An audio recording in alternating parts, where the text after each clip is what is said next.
In the heart of Los Angeles, a city often associated with sunshine and palm trees, a destructive fire broke out during the winter season, catching the region off guard.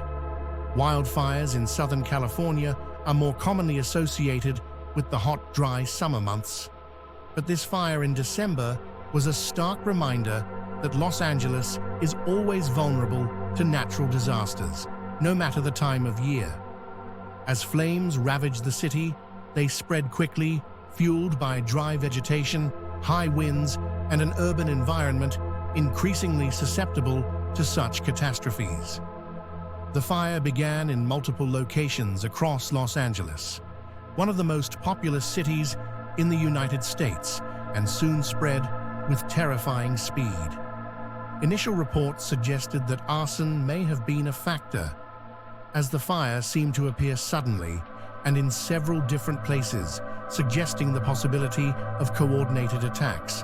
However, investigations are still ongoing to determine whether it was deliberately set or sparked by natural causes such as dry vegetation, power lines, or human error.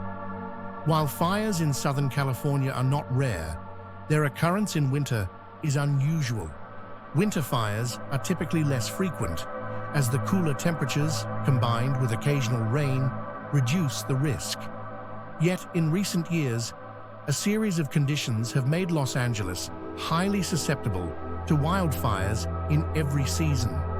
Persistent droughts, the effects of climate change, and the seasonal Santa Ana winds, a weather pattern that exacerbates fire risk, have all contributed to the increased frequency and intensity of fires in California. In fact, these conditions have left the region with a fuel load of dry vegetation that makes wildfires particularly dangerous when the wind picks up. Historically, Los Angeles has faced catastrophic wildfires. The 1961 Bel Air fire and the 1991 Oakland Hills fire both occurred in the fall and early winter months, catching residents off guard just like the recent fire. The Skirball fire of 2017 and the Woolsey fire of 2018 devastated parts of Los Angeles County during the fall months, causing millions of dollars in damage and displacing thousands of people. The 2023 fire is yet another in a long line of disasters that have struck LA, though it is perhaps the most shocking because of its timing. The conditions that make LA prone to such devastation are not going away anytime soon. The increase in frequency and intensity of fires in the region serves as a harsh reminder of how fragile human existence can be in the face of nature's unpredictable forces. It also brings attention to the inherent vulnerabilities in urban environments, where human activity and natural conditions often collide in destructive ways. As with many disasters, speculation about the cause of the fire has been rampant. Many residents and experts have questioned whether the fire was an act of arson, perhaps orchestrated by one or more individuals with a specific motive.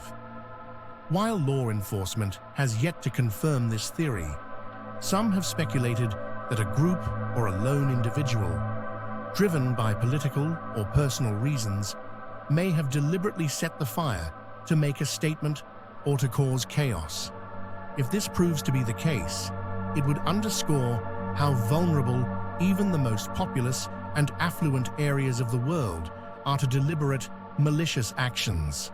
Some have raised the possibility of a protest against social and political issues, while others have pointed to the chaotic climate of the times, marked by growing social unrest, political division, and economic uncertainty, as fertile ground for individuals to take extreme actions.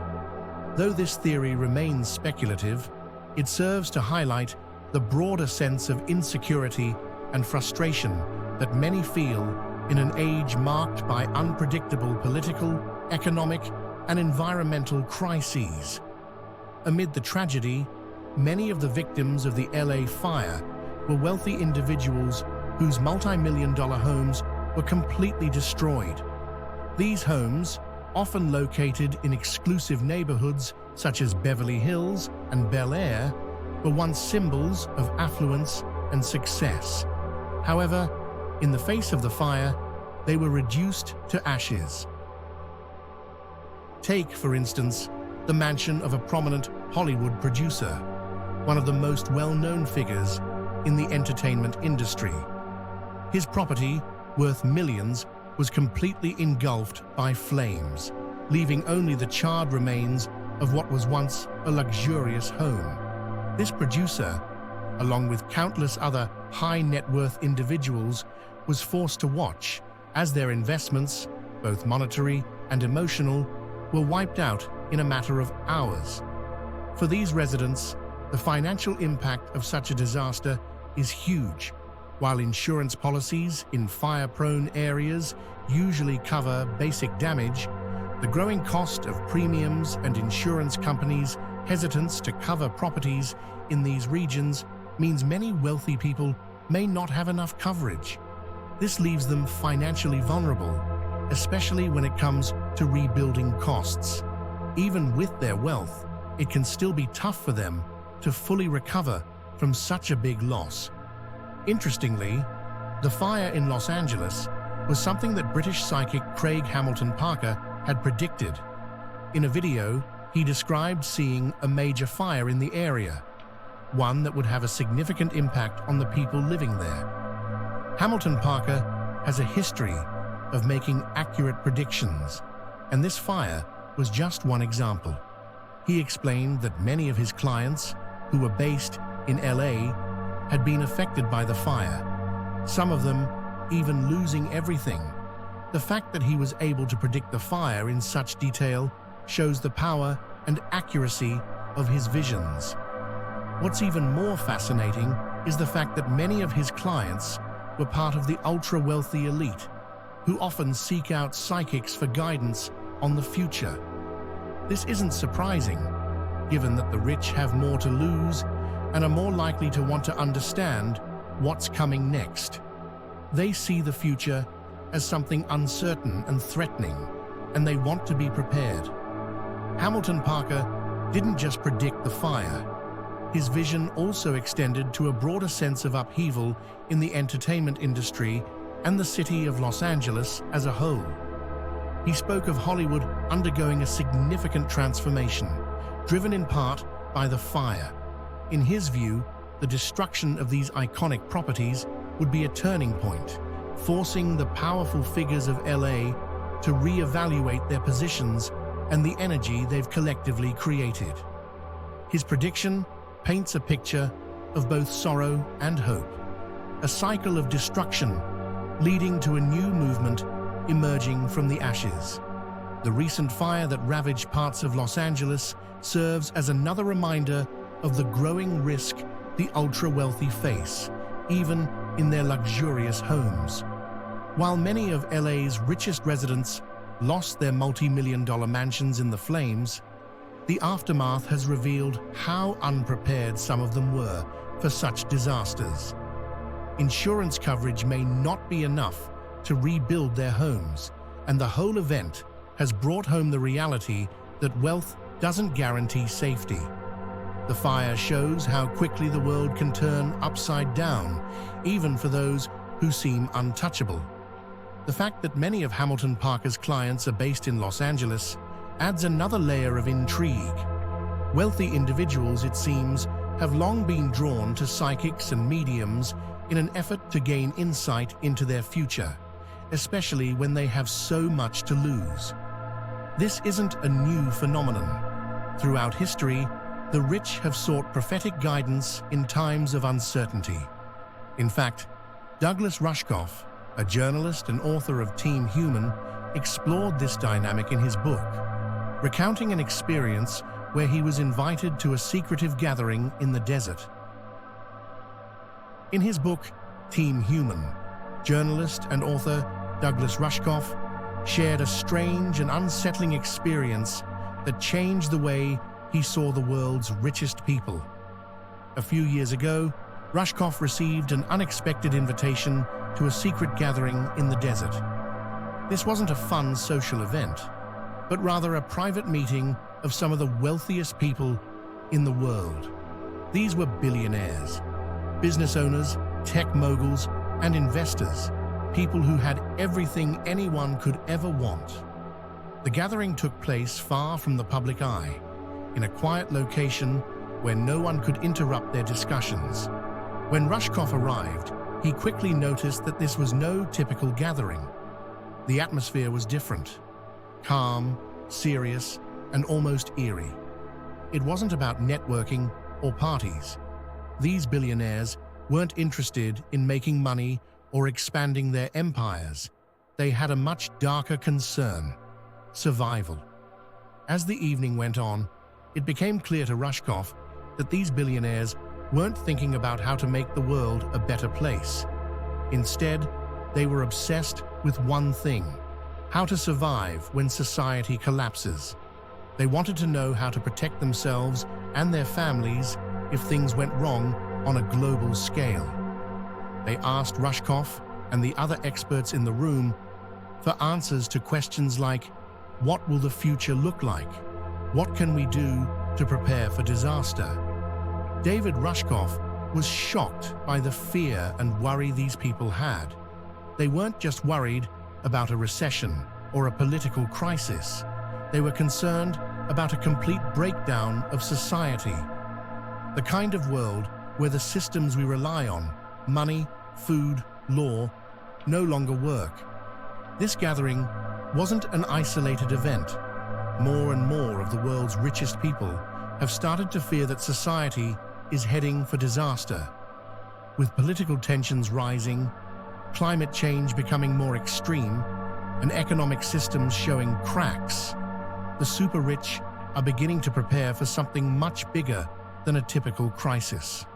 They fear that the world, as we know it, might fall apart, and they want to make sure they're ready when it does. This growing fear among the rich has led to a strange trend. Many of them are now building elaborate bunkers or buying land in remote areas, hoping to survive if everything else goes wrong. It's as if they are preparing for the worst-case scenario: global collapse. The most extreme example of this is the rise of luxury bunkers.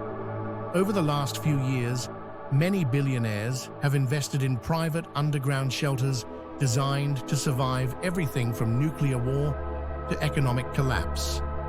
One of the most well-known examples is Survival Condo, a luxury underground facility in Kansas.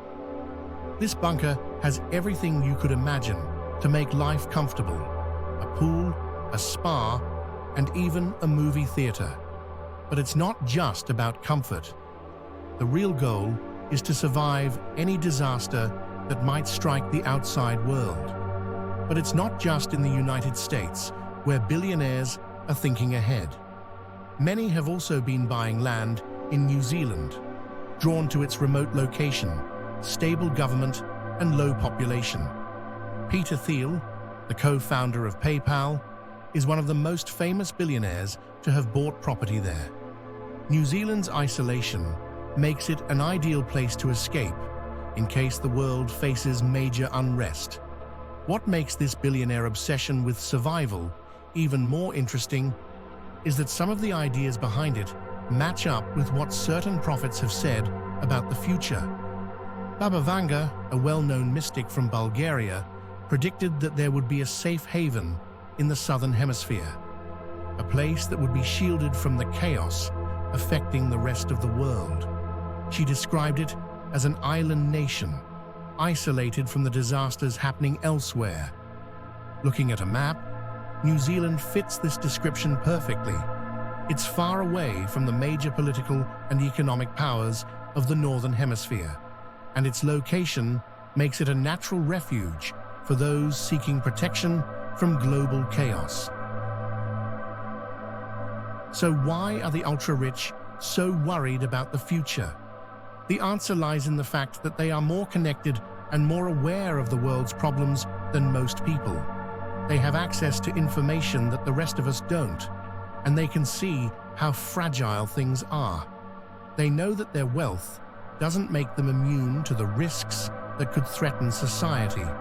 In fact, their wealth might make them even more vulnerable, as they realize that no amount of money can protect them if society itself falls apart.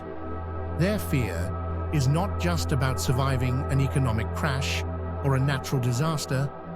They fear a complete collapse of the social order, and they are willing to go to great lengths to ensure that they and their families are ready for whatever comes next. It's not just about building bunkers or buying land in safe countries. The rich are also investing in other ways to protect themselves.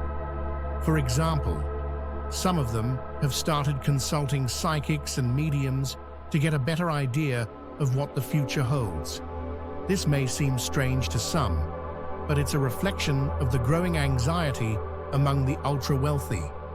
Douglas Rushkoff's experience with the billionaires in the desert is a perfect example of this trend.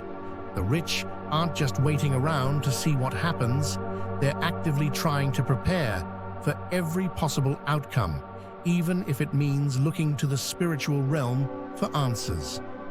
As we look toward the future, it's clear that the ultra-rich are preparing for something they believe is inevitable, a breakdown of the systems that keep society running. Their investments in bunkers, remote properties, and survival plans may seem extreme, but they reflect a deep-seated fear of what's to come. While it may seem like the rich are acting out of paranoia, their actions suggest they are more aware of the fragility of the world than most of us. The question is, what will the rest of us do when the world's wealthiest are already preparing for the worst?